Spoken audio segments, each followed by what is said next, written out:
दूसरी चीज, कोई भी बिजनेस को स्केल अप करने में आज के जमाने में एक बहुत इंपॉर्टेंट चीज होती है, जो आज का जमाना ऑटोमेशन का जमाना है। तो जो चीजें जैसे रेपिटेटिव होती है ना, वो चीजों को ऑटोमेट करना जरूरी होता है।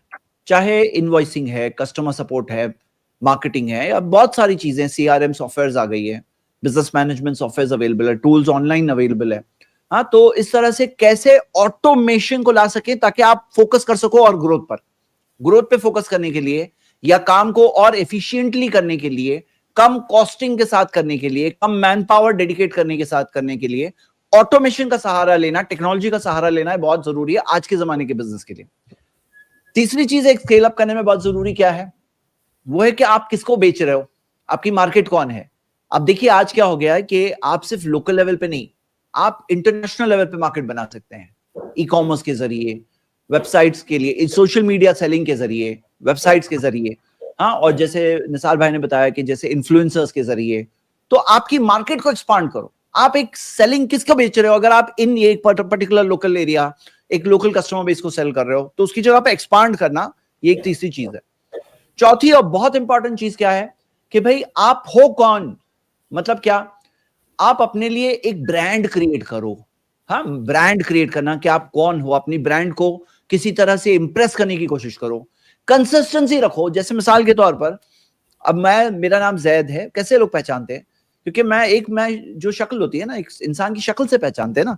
अब रोज अगर एक इंसान भेष बदल बदल करके आए तो उसको कोई नहीं पहचानेगा कि कौन है।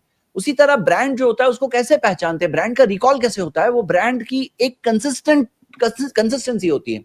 तो चाहे लोगो है, चाहे आपकी एंटायर स्टाइल, वो कंसिस्टेंट रखिए राइट फ्रॉम द बिगनिंग।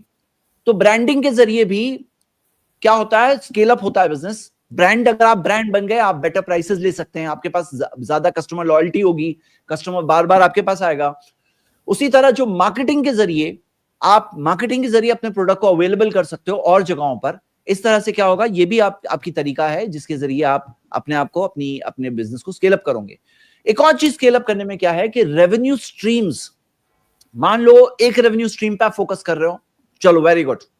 हो सकता है कोई और साथ में कोई ऐसी रेवेन्यू स्ट्रीम साथ में है जो हो सकती है। हो सकता है कि कोई चीज खुद नहीं कर रहा है, पार्टनरशिप के जरिए कोई चीज आएगी, यानी एक चीज खुद कर रहे हैं, एक चीज पार्टनरशिप के जरिए हो। या हो सकता है कोई चीज आप अलग अलग तरह की चीजें ऑफर कर सकते हैं, यानी कि रेवेन्यू स्ट्रीम्स अलग अलग आप डाइवर्सिफाई करने की कोशिश कर सकते हैं। और बहुत इंपॉर्टेंट चीज हमारे इस्लामिक प्रिंसिपल्स जो है वो हमेशा रहे कि चाहे अमानतदारी, चाहे एम्प्लॉइज को साथ पेमेंट करना, एम्प्लॉइज बहुत इंपॉर्टेंट होता है, अल्लाह की मदद होती है, ये बरकत अल्लाह की तरफ से होती है। प्रोमिसेस डिलीवर करना, एम्प्लॉइज के ड्यूज बराबर से अदा करना, कस्टमर्स के साथ धोखा नहीं देना, चीटिंग नहीं करना, फ्रॉड नहीं करना, हराम ट्रांजैक्शंस नहीं करना, ये बहुत जरूरी है। और आगे क्या चीज है कि लॉन्ग टर्म सोचो, लॉन्ग टर्म के मिसाल के तौर पर किसी के साथ आप जब डेवलप कर रहे हैं तो आपके सप्लायर्स के साथ आपके रिलेशंस डेवलप हो अमानतदारी के साथ। देखो क्या होता है, कुछ लोग जब शॉर्ट टर्म वाले होते हैं सबके साथ चीटिंग करते हैं, फ्रॉड करते हैं, बैड बिहेवियर करते हैं। नहीं, हम अल्लाह के लिए कर रहे हैं, हम आखिरत के लिए कर रहे हैं, लेकिन दुनिया के अंदर भी एक फायदा है कि आपका लॉन्ग टर्म बिजनेस चलने में ये फायदा होता है। सप्लायर्स के साथ आपके रिलेशनशिप्स कैसे हैं, इन्वेस्टर्स के साथ कैसे हैं, कस्टमर्स के साथ कैसे हैं, और ये सारी चीजों के जरिए बिजनेस रिलेशनशिप्स जो होते हैं ना, ये बहुत जरूरी है। लोग बिजनेस में सिर्फ पैसा देखते हैं, हालांकि बिजनेस में बहुत इंपॉर्टेंट चीज देखना चाहिए, वो है रिलेशनशिप्स। और एक और चीज है, वो है अपने फाइनेंसेस को मैनेज करना, एक्सपेंसेस को मैनेज करना। हाँ, प्रॉफिट्स हो रहे हैं, उसको उसको किस तरह से आप वाइजली यूज कर सकते हो।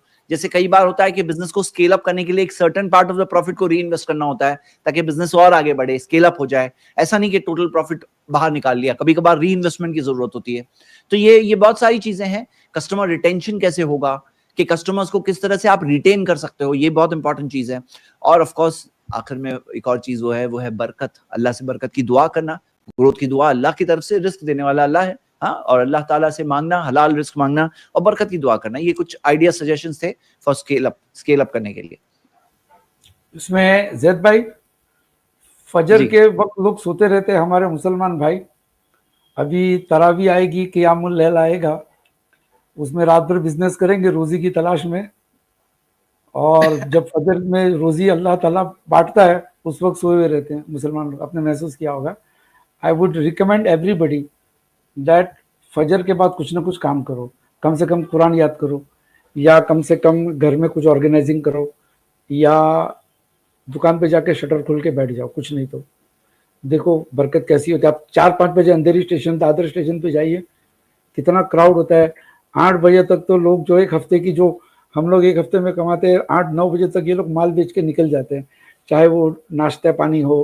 भाई मुस्लिम्स आर मिसिंग आउट। मुसलमान भाई हमारे फजर का वक्त गवा देते हैं। हम लोग वो अंग्रेजों की तरह 10 से 5 वाले हो गए, हालांकि फजर के बाद ही काम होना चाहिए असल में।